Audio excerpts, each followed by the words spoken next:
Hello friends, welcome back to technique Malayalam. ഇന്ന് നമ്മൾ unboxing ചെയ്യാൻ പോകുന്നത് മറ്റൊരു ഇൻട്രസ്റ്റിംഗ് ഡിവൈസാണ്. ഓപ്പോൻ്റെ ഏറ്റവും പുതിയ മിഡ് റേഞ്ച് അല്ലെങ്കിൽ 20,000 രൂപയ്ക്ക് താഴെ വരുന്ന ഒരു നല്ല സ്മാർട്ട് ഫോൺ എന്ന് വിശേഷിപ്പിക്കാവുന്ന ഒരു ഡിവൈസാണ് ഓപ്പോൻ്റെ കെ സീരീസ്. അപ്പോൾ ഇതിന് മുമ്പ് കഴിഞ്ഞ വർഷം ഇറക്കിയത് ഓപ്പോ K12X ആണ്. കഴിഞ്ഞ വർഷം ഇറങ്ങിയത് 2024 ഇറങ്ങിയത്. അത് വളരെ ബഡ്ജറ്റ് ഡിവൈസാണ്. എന്നാൽ ഓപ്പോ K12Xന്റെ അടുത്ത സീരീസാണ് നമ്മൾ ഇന്ന് അൺബോക്സ് ചെയ്യാൻ പോകുന്നത്, ഓപ്പോ K13 5G. അപ്പോൾ ഇതിൽ നല്ല ഒരു ഈ പ്രൈസ് സെഗ്മെന്റ് വേണ്ടേ, അതായത് നമുക്ക് ഇപ്പോൾ ഇതിന്റെ വില അറിയില്ല, 20,000 രൂപയ്ക്ക് താഴെ എന്ന് മാത്രമേ പറയുള്ളൂ. അപ്പോൾ ആ ഒരു പ്രൈസ് സെഗ്മെന്റിൽ വേണ്ട നല്ല കുറേ ഫീച്ചേഴ്സ് ഉണ്ട്. അതിൽ ഒരു എടുത്തു പറയേണ്ട കാര്യം, ഇതിനകത്ത് 7000 mAh ബാറ്ററിയും അതിനൊപ്പം തന്നെ 80 watt ചാർജിങ് ഉണ്ട്. പിന്നെ 120 Hz AMOLED display, in display finger print scanner, UFS 3.1 storage support, Android 15 out of the box. എല്ലാം കൊണ്ടും തന്നെ അടിപൊളി സ്പെക്കാണ്. 50 MP camera, 16 MP selfie camera എല്ലാം തന്നെ ഉണ്ട്. ബാക്കി എല്ലാ വിശേഷങ്ങളും നമ്മൾ പറയാം. അപ്പോൾ ഓപ്പോ K13 5G നല്ലൊരു ഡിവൈസ് ആയിട്ടാണ് എനിക്ക് തോന്നുന്നത്. ഞാനിപ്പോൾ യൂസ് ചെയ്ത് തുടങ്ങിയിട്ട് ഏതാണ്ട് ഒരാഴ്ചയോളമായി. അപ്പോൾ ആ ഒരു എക്സ്പീരിയൻസ് ആണ് നമ്മളിവിടെ ഷെയർ ചെയ്യുന്നത്. അപ്പോൾ ആദ്യം തന്നെ അൺബോക്സ് ചെയ്യാം. അൺബോക്സ് ചെയ്തിട്ട് ബാക്കി ഡീറ്റെയിൽസിലേക്ക് പോകാം. അപ്പോൾ എപ്പോഴത്തെ പോലെ ഈ ചാനൽ ആദ്യമായിട്ടാണെങ്കിൽ സബ്സ്ക്രൈബ് ബട്ടൺ ഒന്ന് പ്രസ് ചെയ്യുക. അതുപോലെ തന്നെ ബെൽ ഐക്കൺ ക്ലിക്ക് ചെയ്യുമ്പോൾ നിങ്ങൾക്ക് എല്ലാ വീഡിയോസിനും നോട്ടിഫിക്കേഷൻ കൂടെ ലഭിക്കുന്നതാണ്. അപ്പോൾ നമുക്ക് ആദ്യം തന്നെ ഓപ്പോ K13 5G ഒന്ന് അൺബോക്സ് ചെയ്യാം, എന്നിട്ട് ബാക്കി വിശേഷങ്ങൾ പറയാം. അപ്പോൾ ഇതാണ് box packaging. Oppo K13 5G 13 എഴുതി കാണാം, ഓപ്പോന്റെ ബ്രാൻഡിങ് കാണാം. ബോക്സിന്റെ സൈഡിൽ നമുക്ക് സ്നാപ്ഡ്രാഗൺ 6 Gen 4 എഴുതി കാണാം. പിന്നെ 7000 mAh battery, 80 watt super hook എഴുതി കാണാം. പിന്നെ ഇതിന്റെ ഒരു പ്രത്യേകത 6000 mm ഗ്രാഫൈറ്റ് കൂളിംഗ് ഉണ്ട്. അതേപോലെ തന്നെ 5700 mm² വേപ്പർ ചേമ്പർ കൂളിംഗ് ഉണ്ട്. അപ്പോൾ ആ രണ്ടും തന്നെ കൂളിങ്ങിന് ഇമ്പോർട്ടൻസ് കൊടുത്തിട്ടുണ്ട് എന്ന് പറയാൻ വേണ്ടിയിട്ടാണ് അവിടെ എഴുതിയിരിക്കുന്നത്.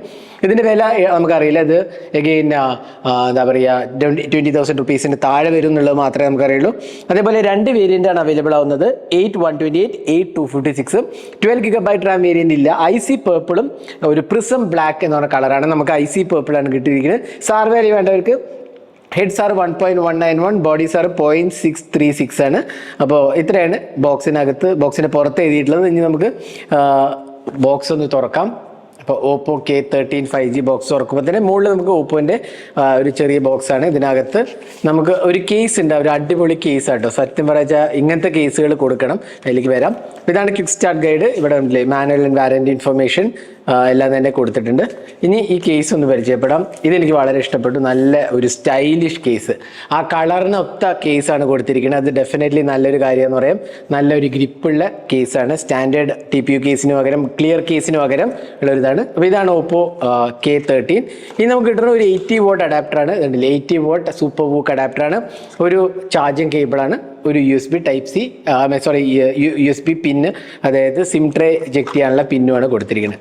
അപ്പോൾ ഇത്രയാണ് ബോക്സിനകത്ത് വരുന്നത്. ഇനി നമുക്ക് ഈ ഡിവൈസ് ഒന്ന് ബൂട്ട് ചെയ്യാം. വളരെ ഇൻട്രസ്റ്റിംഗ് ആയ ഒരു ഡിവൈസായിട്ട് എനിക്ക് തോന്നിയത്. അപ്പോൾ ഇതാണ് ഓപ്പോ K13 5G. അപ്പോൾ ആ കളറിലുള്ള ഇതുണ്ടല്ലേ, അതേ കളറിലുള്ള കേസ് തന്നെയാണ് കൊടുത്തിരിക്കുന്നത്. അപ്പോൾ ജസ്റ്റ് ഒന്ന് കേസ് ഇട്ടും കൂടെ കാണിച്ചു തരാം.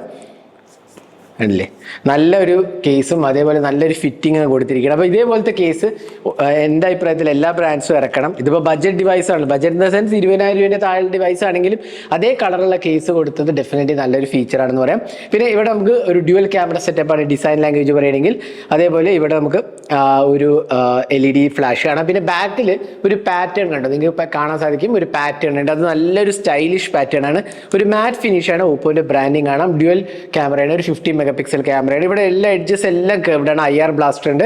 പിന്നെ സ്റ്റീരിയോ സ്പീക്കേഴ്സ് ആണ് കൊടുത്തിരിക്കുന്നത്. ഇവിടെ നമുക്ക് പവർ ആൻഡ് വോളിയം കീസ് കാണാം. ഇവിടെയും കർവ്ഡ് ആണ്. അതേപോലെ തന്നെ ഈ എഡ്ജസും കർവ്ഡ് ആണ്. അതുകൊണ്ട് തന്നെ നല്ലൊരു ഇൻഹാൻഡ് ഫീലാണ് നമുക്ക് കിട്ടുന്നത്. ഇതിന്റെ വെയിറ്റ് ആൻഡ് സൈസ് പറയുക 8.45 mm ആണ് തിക്നെസ് വരുന്നത്. അഗെയിൻ 7000 mAh കപ്പാസിറ്റി ബാറ്ററി, കുഴപ്പമില്ലാത്ത ഒരു തിക്നെസ് തന്നെയാണ്. വെയിറ്റ് 208 grams ആണ്.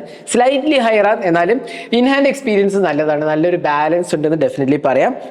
അപ്പോൾ ഓപ്പോൻ്റെ ബ്രാൻഡിങ് ഇവിടെ കാണാൻ സാധിക്കും. താഴെ സിം ട്രേയും സ്പീക്കർ യൂണിറ്റും അതേപോലെ USB Type-C പോർട്ടുമാണ് കൊടുത്തിരിക്കുന്നത്.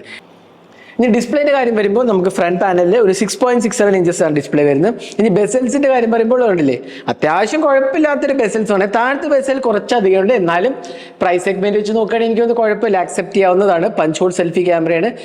മുകളിലും താഴെയും കുറച്ചധികം ബെസൽസ് ഉണ്ട്, എന്നാൽ കുഴപ്പമില്ലാത്ത ഒരു എക്സ്പീരിയൻസ് ആണ് വരുന്നത്. ഒരു ഫുൾ HD AMOLED ഡിസ്പ്ലേ ആണ് കൊടുത്തിരിക്കുന്നത്. നല്ലൊരു എക്സ്പീരിയൻസ് തന്നെയാണെന്ന് പറയാം. അപ്പോൾ ഇനി ഡിസ്പ്ലേയിലേക്ക് വരികയാണെങ്കിൽ 6.67 inches ആണ്. സ്ക്രീൻ റേഷ്യോ 92.2 ആണ്. 1080p റെസൊല്യൂഷൻ ആണ്, അതായത് ഫുൾ HD AMOLED ആണ്. Pixel density 394 pixels per inch ആണ്. റിഫ്രഷ് റേറ്റ് 120 Hz ആണ്. പീക്ക് ബ്രൈറ്റ്നസ് പറയാവുന്നത് 1200 നിറ്റ്സ് ആണ്. അത്യാവശ്യം കുഴപ്പമില്ലാത്ത ഒരു ബ്രൈറ്റ് ഡിസ്പ്ലേ ആണ്. അപ്പോൾ ആ ഒരു കാര്യത്തിൽ കുഴപ്പമില്ല. പിന്നെ ടച്ച് റെസ്പോൺസും വളരെ സ്മൂത്ത് ആയിട്ട് എനിക്ക് തോന്നി. ഇഷ്യൂസോ ലാഗ്സോ അങ്ങനെ ഒന്നും തന്നെ ഞാൻ നോട്ടീസ് ചെയ്തില്ല. അപ്പോൾ നല്ല ഒരു സ്മൂത്ത് എക്സ്പീരിയൻസ് ഉള്ള ഒരു ഡിസ്പ്ലേ എന്ന് പറയാം. പിന്നെ മൾട്ടിമീഡിയ എക്സ്പീരിയൻസ് ഒക്കെ നല്ലതാണ്. മൂവീസ് ഒക്കെ വാച്ച് ചെയ്യാനാണെങ്കിൽ നല്ല റിച്ച് ടോൺസ് ഒക്കെയാണ് കൊടുത്തിരിക്കുന്നത്. അതേപോലെ AMOLED ഡിസ്പ്ലേ ആണ്. അപ്പോൾ അതുകൊണ്ട് തന്നെ റിച്ചർ ടോൺസ് നമുക്ക് കാണാൻ സാധിക്കും. അപ്പോൾ മൂവീസ് ഒക്കെ വാച്ച് ചെയ്യാൻ നല്ലൊരു എക്സ്പീരിയൻസ് ആണ് ഡെഫിനറ്റ്ലി പറയാൻ സാധിക്കും. നമുക്ക് സോഫ്റ്റ്വെയറിലേക്ക് വരാം. സോഫ്റ്റ്വെയർ പവർ ചെയ്തിരിക്കുന്നത് Android 15 ആണ്. കളർ OS ആണ്, നമുക്കറിയാലോ കളർ OS 15 ആണ് വരുന്നത്. അപ്പോൾ Android 15 colour OS 15. About device എടുക്കുകയാണെങ്കിൽ Oppo K13 5G. അതേപോലെ പ്രോസസർ Snapdragon 6 Gen 4. ബാക്കി എല്ലാ ഡീറ്റെയിൽസും ഇവിടെ എഴുതിയിട്ടുണ്ട്. 8GB റാം, എക്സ്റ്റെൻഡബിൾ റാം ഉണ്ട്, അപ് ടു 8GB നമുക്ക് എക്സ്പാൻഡ് ചെയ്യാം. പിന്നെ പെർഫോമൻസ് ബൂസ്റ്റർ ട്രിനിറ്റി എഞ്ചിൻ ഉണ്ട്. ഇത് OnePlusന്റെയും Oppoന്റെയും ഒക്കെ ഒരു ബൂസ്റ്റിംഗ് പവർ, എന്താ പറയുക, പെർഫോമൻസ് ബൂസ്റ്റ് ചെയ്യാനുള്ള ട്രിനിറ്റി എഞ്ചിനാണ്. നമ്മൾ OnePlusന്റെ ഡിവൈസിലും Oppoന്റെ ഡിവൈസിലും സാധാരണ കാണുന്നതാണ്.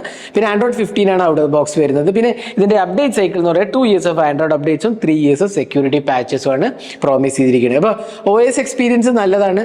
വേണ്ടില്ലേ, നമ്മൾ കളർ OSൽ എല്ലാ കളർ OSലും പോലെ തന്നെ വളരെ സ്മൂത്ത് എക്സ്പീരിയൻസ് ആണ്. പിന്നെ നമുക്ക് അത്യാവശ്യം എല്ലാ കസ്റ്റമൈസേഷൻ ഓപ്ഷൻസ് ഉണ്ട്. വാൾപേപ്പർ ആൻഡ് സ്റ്റൈലിൽ പോയി കഴിഞ്ഞാൽ അതുണ്ടല്ലേ, ഫ്ലക്സ് തീംസ്, ഐക്കൺസ്, ഫോൺസ്, ഇതെല്ലാം ചേഞ്ച് ചെയ്യാം. ആനിമേഷൻസ്, എഡ്ജ് ലൈറ്റിംഗ്, അങ്ങനത്തെ ഫീച്ചേഴ്സ് എല്ലാം തന്നെ കൊടുത്തിട്ടുണ്ട്.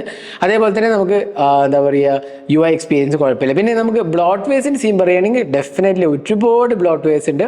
കണ്ടില്ലേ, നല്ല അധികം തന്നെ ഉണ്ട് എന്ന് വേണമെങ്കിൽ പറയുന്നില്ല. ഒരുപാട് ആപ്സ് കാണാൻ സാധിക്കും. Fitbit, fruit shell, defeat, zombies, അങ്ങനത്തെ ഒരുപാട് ഗെയിംസ് ഉണ്ട്. Hot apps, hot games, LinkedIn, PhonePe, അങ്ങനെ നെറ്റ്ഫ്ലിക്സ്, ഒരുപാട് ആപ്സ് പ്രീ ഇൻസ്റ്റാൾഡ് ആയിരുന്നു. ഇവിടെയും കുറേ ആപ്സ് ഉണ്ട്.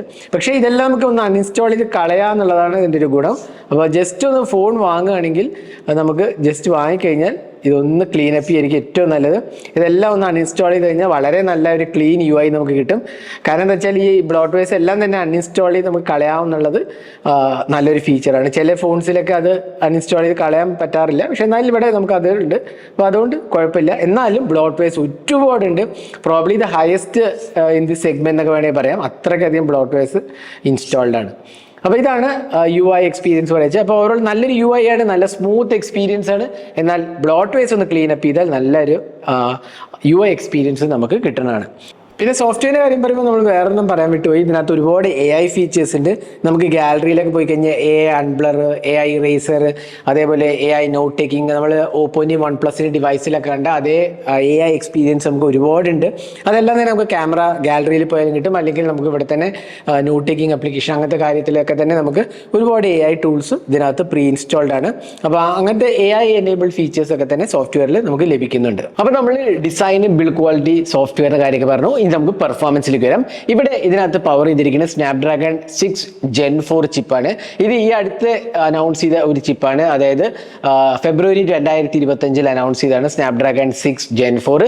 എഗെയിൻ ഇതിന്റെ ഒരു കമ്പാരിസൺ നോക്കുകയാണെങ്കിൽ ഇത് നമുക്ക് ആക്ച്വലി Snapdragon 7s Gen 3ന്റെ ഏതാണ്ട് അതേ എക്സ്പീരിയൻസ് ഒക്കെ കിട്ടുമെന്ന് വേണമെങ്കിൽ പറയാം. കാരണം Snapdragon 7s Gen 3 കുറച്ച് മുമ്പ് അനൗൺസ് ചെയ്തതാണ്. അപ്പോൾ അതിന്റെ ഏതാണ്ട് പെർഫോമൻസ് ഒക്കെ കിട്ടും. കാരണം ഇതിന്റെ ആൻറ്റിറ്റ്യൂഡ് സ്കോർ എന്ന് പറഞ്ഞാൽ 7.5 ലക്ഷം അല്ലെങ്കിൽ 8 ലക്ഷത്തിന് താഴെ ആണ്. ഒരു 7.5 to 8 lakhsന്റെ ഇടയിലാണ് ആൻറ്റിറ്റ്യൂഡ് സ്കോർ വരുന്നത്. അപ്പോൾ അത് വെച്ച് നോക്കുകയാണെങ്കിൽ ഏതാണ്ട് Snapdragon 7s Gen 3ന്റെ ഏതാണ്ട് അടുത്തൊക്കെ നിൽക്കുന്ന ഒരു ചിപ്പ് തന്നെയാണ്. അപ്പോൾ നല്ലൊരു പെർഫോമൻസ് ഓറിയന്റഡ് ചിപ്പാണ്. പ്രത്യേകിച്ച് 20,000 രൂപയുടെ താഴെ പ്രൈസ് സെഗ്മെന്റിൽ എനിക്ക് തോന്നുന്നത് ഇത് നല്ല ഒരു പെർഫോമൻസ് ഓറിയന്റഡ് ചിപ്പാണ്. അതേപോലെ തന്നെ LPDDR4X റാമും UFS 3.1 ഉണ്ട് എന്നുള്ളതാണ്. അപ്പോൾ അത് ഞാൻ ഡെഫിനറ്റ്ലി വെൽക്കം ചെയ്യുന്ന ഒരു മൂവാണ്.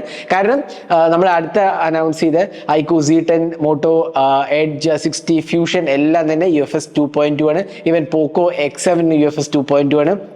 അതൊക്കെ വെച്ച് നോക്കുമ്പോൾ ഇത് UFS 3.1 ആണ്. അത് ഡെഫിനറ്റ്ലി നല്ല ഒരു ഫീച്ചർ ആയിട്ട് നമുക്ക് പറയാം. പിന്നെ ഡേ ടു ഡേ എക്സ്പീരിയൻസ് ഒക്കെ വളരെ ലാഗ് ഫ്രീ ആണ്, വളരെ സ്മൂത്ത് ആയിട്ട് എനിക്ക് തോന്നി. പിന്നെ സോഫ്റ്റ്വെയർ എക്സ്പീരിയൻസും നല്ലതാണ്, നല്ല സ്മൂത്ത് UI ആണ്. പിന്നെ ഗെയിംസ് ഒക്കെ കളിക്കാൻ അത്യാവശ്യം കുഴപ്പമില്ല. പിന്നെ ഇതിനകത്ത് around 5700 mm² vapour chamber cooling ഉണ്ട്. അതിനൊപ്പം തന്നെ 6000 mm² ഗ്രാഫൈറ്റ് കൂളിംഗും ഇതിനകത്ത് കൊടുത്തിട്ടുണ്ട്. പിന്നെ IR ബ്ലാസ്റ്ററും ഉണ്ട്. അപ്പോൾ അങ്ങനത്തെ ഒക്കെ വെച്ച് നോക്കുകയാണെങ്കിൽ ഇതിൽ അത്യാവശ്യം നല്ല കൂളിംഗ് സിസ്റ്റം ഒക്കെ ഉള്ള ഒരു ഡിവൈസ് ആയിട്ട് നമുക്ക് ഇതിനെ വിശേഷിപ്പിക്കുകയാണ്. അപ്പോൾ അങ്ങനത്തെ പ്രോബ്ലംസ് ഒന്നും തന്നെ നോട്ടീസ് ചെയ്യില്ല.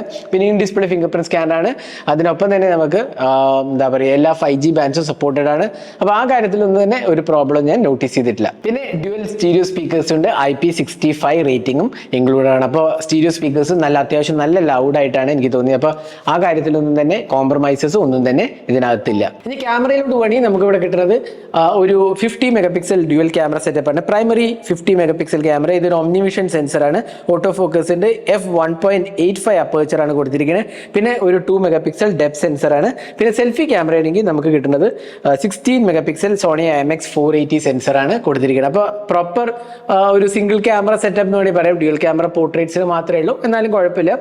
ഇനി ക്യാമറ UI നോക്കുകയാണെങ്കിൽ നമുക്ക് കിട്ടുന്നത് photo mode, portrait mode, video, അങ്ങനത്തെ ഓപ്ഷൻസ് ആണ്. വീഡിയോ റെക്കോർഡിംഗ് ആണെങ്കിൽ റിയർ ക്യാമറയിൽ 4K 30 FPS ഉണ്ട്, ഫ്രണ്ട് ക്യാമറയിൽ 1080p റെസൊല്യൂഷനെ സപ്പോർട്ടഡ് ഉള്ളൂ. അപ്പോൾ ഇതാണ് മോഡ്സ് അവൈലബിൾ ആണ്. നമുക്ക് കണ്ടില്ലേ നൈറ്റ് മോഡ്, അങ്ങനത്തെ ഓപ്ഷൻസ് എല്ലാം ഉണ്ട്.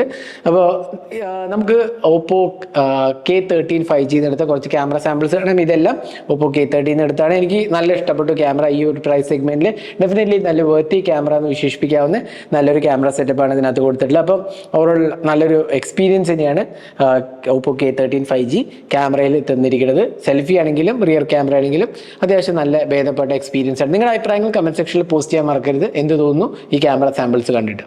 ഇനി നമുക്ക് ബാറ്ററിയിലോട്ട് വരാം. 7000 mAh battery, again one of the leading battery ആണെന്ന് പറയാം. അഗെയിൻ iQOO Z10 നമുക്ക് 7300 ഉണ്ടായിരുന്നു, ഇവിടെ 7000 ഉണ്ട്. 80 watt ഫാസ്റ്റ് ചാർജിങ് ആണ് സപ്പോർട്ട് ചെയ്തിരിക്കുന്നത്. ഇത് ലെസ് ദാൻ an hour, അതായത് 55 മിനിറ്റിനകത്ത് ഫുൾ ചാർജ് ആവും. അപ്പോൾ നല്ല സൂപ്പർ വൂക്ക് 80 watt ചാർജിങ് ഉണ്ട്. 7000 mAh ബാറ്ററി, അടിപൊളി ബാറ്ററി ലൈഫാണ്, അതിലൊരു സംശയമില്ല. നല്ല സൂപ്പർബ് എക്സ്പീരിയൻസ് ആണ്. ഇത് 4 നാനോമീറ്റർ ചിപ്പാണ്. അത് മാത്രമല്ല ഇത് TSMCന്റെ മാനുഫാക്ചറിങ് പ്രോസസ്സാണ്. സാംസങ് അല്ല, TSMCന്റെ 4 നാനോമീറ്റർ മാനുഫാക്ചറിംഗ് ആണ് ഈ സ്നാപ്ഡ്രാഗൺ 6 Gen 4 ഉണ്ടാക്കിയിരിക്കുന്നത്. അപ്പോൾ അതുകൊണ്ട് തന്നെ നല്ല ഒരു ബാറ്ററി ലൈഫ് നമുക്ക് എക്സ്പെക്ട് ചെയ്യാം. നല്ല സുപ്പീരിയർ ബാറ്ററി ലൈഫ് ഇതിനകത്ത് കിട്ടുന്നുള്ളതിൽ ഒരു സംശയമില്ല. അപ്പോൾ 7000 mAh ബാറ്ററിയും 80 watt ചാർജിങ്ങും ആണ് ഇതിനകത്ത് കൊടുത്തിരിക്കുന്നത്. അപ്പോൾ ഇതായിരുന്നു ഓപ്പോ K13 5Gന്റെ ഒരു അൺബോക്സിംഗും നമ്മുടെ ഫസ്റ്റ് ഇംപ്രഷൻ. ഓവറോൾ എനിക്ക് നല്ല ഇഷ്ടപ്പെട്ട ഡിവൈസ്, പ്രത്യേകിച്ച് നല്ലൊരു ഡിസൈനാണ്. സ്ലൈറ്റൊക്കെ കർവ് ചെയ്ത് കൊടുത്തിട്ടുണ്ട്, നല്ലൊരു ഇൻഹാൻഡ് എക്സ്പീരിയൻസ് ആണ്. 7000 mAh ബാറ്ററി ഉണ്ടെങ്കിലും സ്ലൈറ്റ്ലി അബൌട്ട് 200 grams ഉള്ളൂ. അത്രയ്ക്കൊരു ഹെവി ആയിട്ടൊന്നും എനിക്ക് തോന്നിയില്ല. നല്ല ബിൽഡ് ക്വാളിറ്റി ഉണ്ട്. IP65 ഉള്ളൂ, എന്നാലും കുഴപ്പമില്ല. പിന്നെ ഡിസ്പ്ലേ AMOLED ആണ്, 120 Hz ആണ്, അതിലൊന്നും കുഴപ്പമില്ല. സോഫ്റ്റ്വെയർ ഒരുപാട് ബ്ലോട്ട്വെയർസ് ഉണ്ട്, പക്ഷെ എല്ലാം തന്നെ നമുക്ക് അൺഇൻസ്റ്റാൾ ചെയ്ത് കളയാന്നുള്ളതാണ് ഒരു ആശ്വാസം. 2 years ഓഫ് ആൻഡ്രോയിഡ് അപ്ഡേറ്റ്സ് ആണ്. പിന്നെ ക്യാമറാസും നല്ലതായിട്ട് എനിക്ക് തോന്നി. Again ultra wide angle camera ഇല്ല എന്ന് വേണമെങ്കിൽ ഒരു പരാതിയായിട്ട് പറയാം, എന്നാലും കുഴപ്പമില്ലാത്ത ഒരു പ്രൈമറിയും സെൽഫി ക്യാമറയാണ് കൊടുത്തിരിക്കുന്നത്. പിന്നെ 4K 30 FPS റിയറിലുണ്ട്, ഫ്രണ്ടിൽ 4K 30 FPS ഇൻക്ലൂഡഡ് അല്ല. പിന്നെ നമുക്ക് നല്ല ഒരു പെർഫോമൻസ് കിട്ടുന്നുണ്ട്. എക്സലന്റ് ബാറ്ററി ലൈഫാണ് വരുന്നത്. അപ്പോൾ എനിക്ക് തോന്നുന്നു ഇതെല്ലാം വെച്ച് നോക്കുകയാണെങ്കിൽ ഇതിൽ ഗുണങ്ങളുണ്ട് പോരായ്മകളുണ്ട്. എന്നാലും 20,000 രൂപയ്ക്ക് താഴെ വരികയാണെങ്കിൽ ഇത് നല്ലൊരു പാക്കേജ് ആയിട്ട് ഡെഫിനറ്റ്ലി നമുക്ക് പറയാവുന്നതാണ്. എഗെയിൻ പ്രൈസിങ് അറിയത്തില്ല എനിക്ക്, നമുക്ക് പറഞ്ഞിരിക്കേണ്ടത് 20,000 rupees താഴെ വരും എന്ന് മാത്രമേ ഉള്ളൂ. അപ്പോൾ അത് വെച്ച് നോക്കുകയാണെങ്കിൽ ഇത് നല്ല ഒരു പാക്കേജ് ആയിട്ടാണ് എനിക്ക് തോന്നുന്നത്. അപ്പോൾ നിങ്ങളുടെ അഭിപ്രായങ്ങൾ കമന്റ് സെക്ഷനിൽ പോസ്റ്റ് ചെയ്യാം. നിങ്ങൾക്ക് എന്ത് തോന്നുന്നു ഓപ്പോ K13 5Gന്റെ സ്പെക്സും ബാക്കിയുള്ള ഫീച്ചേഴ്സും വെച്ച് നല്ലതാണോ, നല്ല വാല്യൂ ഫോർ മണിയാണോ അല്ലയോ നിങ്ങൾക്ക് കമന്റ് സെക്ഷനിൽ പോസ്റ്റ് ചെയ്യാവുന്നതാണ്. അപ്പോൾ ഇതായിരുന്നു Oppo K13 5G unboxing hands on video നിങ്ങൾക്ക് ഇഷ്ടപ്പെടുന്നു. കൂടുതൽ വീഡിയോസിനായി ചാനൽ സബ്സ്ക്രൈബ് ചെയ്യുക. Thanks for watching. Hope to see you next video. Have a great day.